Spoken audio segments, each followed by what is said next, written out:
All right, guys, let's talk about training and discipline during a fight camp. Now, disclaimer, this is my second fight, and I haven't done like a fight camp with a lot of coaches and a lot of that stuff.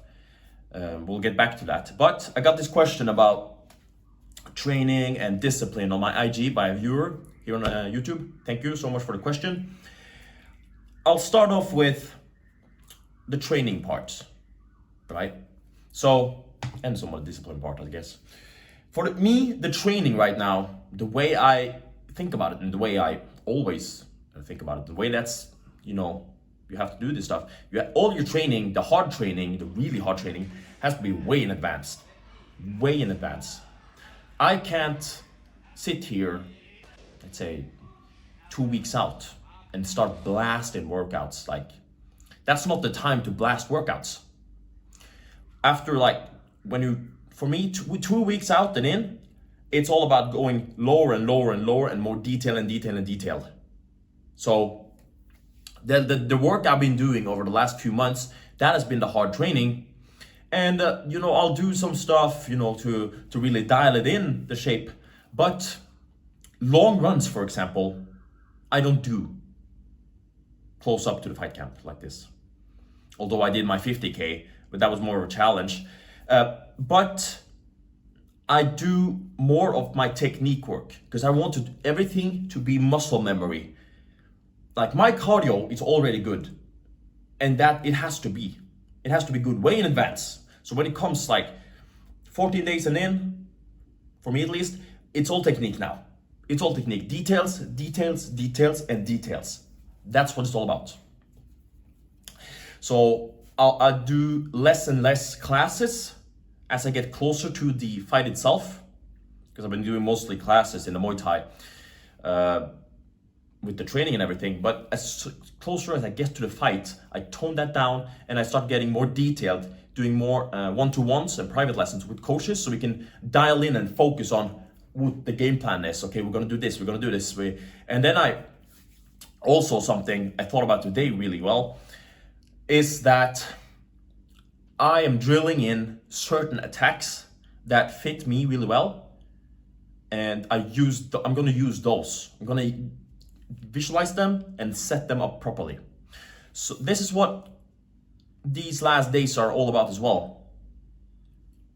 Creating some attacks, creating a game plan, finding your strengths, your weaknesses, and then we can work on those and we can create a product of that, go in the ring and absolutely blast it. This is the approach. So just like if you want to do a fight camp, you have to train in advance. Everything has to go in advance. You can't have do all your training in the fight camp. It has to be done way earlier. You have to be in top condition before you get there. It is not for me, the way I view it, it's not a boot camp. Fight camp is not a boot camp at all. It is details. So before the last fight, I actually did less work than usual. It was just, details. I didn't do strength training. I only did the boom, boom. All this. You already saw the video of my fight where I went over a few of the things, a few of the exercises, the one that 3 days out, and the fight camp video itself. Go watch that. I'll put an annotation here. Now, when it comes to discipline, do the simple stuff. Show up to practices. Show up to private lessons. Private lessons are good actually because you have one-to-one and then you have some accountability. Okay, you didn't show up to my private lesson, right? Of course you're gonna show up. So make it easy for yourself there. For me, I don't focus on the fight. I don't care. There's no point wasting energy in thinking about all this stuff that could go wrong, could go right. The difficult part for me in this thing is I can't sleep properly. Because I dream about hitting pads. I dream about hitting my opponents. This is no joke. I remember I dreamt about kicking and my hip started, whoop, flicking up like that. Insane. But I think this is the level of immersion into the fight itself we want to be at. And I mean, if I have to sacrifice a few hours of sleep for that, then I'll gladly do that if I can go in there with the right mindset and absolutely kill it and put on a good performance. And like I said in the previous video about the mentality, I don't care about the outcome, but I still want to win, which is difficult, but it's manageable. Also, something I've noticed is that, or my approach to this is that I'm fueling all my aggression. I'm fueling anger into this. Not in an emotional where it's like hitting the pads, but it's like someone's going to die. And that is the best approach to go about it, I think, because there's no mercy in there at all. You can't expect any mercy, so why should you give any? I think being that stone cold killer is great. And there has to be some emotion attached to that, but not by acting emotionally. So I feel like I can clench my fists and break my own hands. I'm so fucking angry, in a way, but I'm not emotional, like, big difference. Something else to think about. This is, digressing from the discipline thing, but during sparring, when it comes close to fight camp, I'm way more aggressive because I'm zoning in, right? In sparring classes, I visualize, like I close my eyes, but before we wrap our hands, we go into the ring, and when I go into the ring, I'm waiting for some people to put their gloves on, put everything on, right?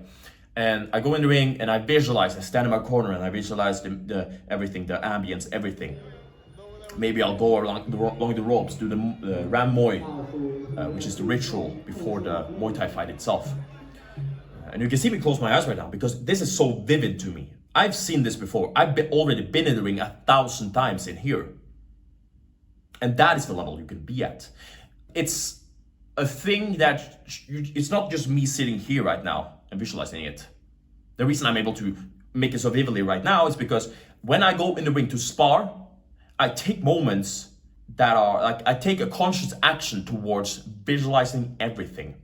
Like I said, I go in there, I visualize the Ram Muay, the ritual, everything. I go back in my ring, I wait for the other guys to come in, I stand there like hands on the ropes. I turn around to my corner, I visualize him putting my mouth guard. I visualize the pep talk we have before the fight itself. Okay, we're gonna do that. And then I turn around, I open my eyes, the other guys are in the ring, the coach says, okay, go, like sparring time. And then I'm in there, I'm in the zone. Everything flows. That is powerful. So I think that covers a lot of the mindset approaches and some of the discipline. So be disciplined about the visualization thing as well, okay? Take the small moments, everything. Close your eyes sometimes and just boom, boom. You visualize, boom, everything, bam, bam, bam. But when it comes to the training itself and fight camp itself, again, I have no big apparatus behind me. I have no doctor, no coach, and no like special coach behind me saying I have to do all this and setting up my workouts and everything. But there is an urgency to it in that, okay, we have a fight. Right now it's 8 days away. And with that urgency comes action. Urgency creates action, action creates growth. And I know that there is no apparatus behind me, and therefore I have to set everything up myself. And so I went to training this morning, 1st of January, 7:30, no worries, right? Because I have to improve, I go on the details, right? The number one thing you have to be as an athlete, something I learned as a soldier, is you have to be like, imagine a dog on a leash, and it wants to go like attack. That has to be you. You have to be that dog that just want to go boom. And then the coach's job is to pull the leash. The coach's job is never to push the athlete, like to do something. I mean, in the moment, it can be like, yeah, come on, push, when you're in the heat, right? But to get stuff done, that is on the athlete. And if you don't have that capacity to be like, okay, I want to do more, then you're not an athlete. You don't have the right frame of mind to become an athlete. And you don't have the right frame of mind to do stuff like this. This is the frame of mind you have to adopt though. And I think that not having an apparatus behind you like this, it's good because you have to adopt it. You have to adopt that, because with that urgency of that fight being, now 8 days away and no specialized coaching towards do this, do that, then there's only one option.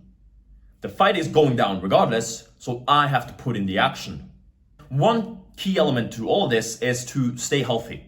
Staying healthy is key. Like for me, I try to do as much as I can, and then I ask coaches specifically, am I doing too much here? Okay, should I do the hill sprints today or not? I can do that, but I design my workouts myself, and it's like, okay, yeah, we'll take a back off from there. But I choose to like, okay, I want to push, and there, boom. They go, no, okay. I'm very good at asking questions as well when it comes to coaches. It's not a fitness session when I'm in there in a private lesson. It's, this looks a bit wrong. I'm feeling a bit of this. Can we make that different? And then the coach's answer, I'm always hungry for information. It's like that with the health thing as well. This is how I choose to approach it. Now, I'm only on my second fight. So, I mean, disclaimer, if you have more detailed questions about fight camp stuff, I suggest you talk to someone who's done multiple fights and different styles of fight camps. Still, I'm here sharing my experiences.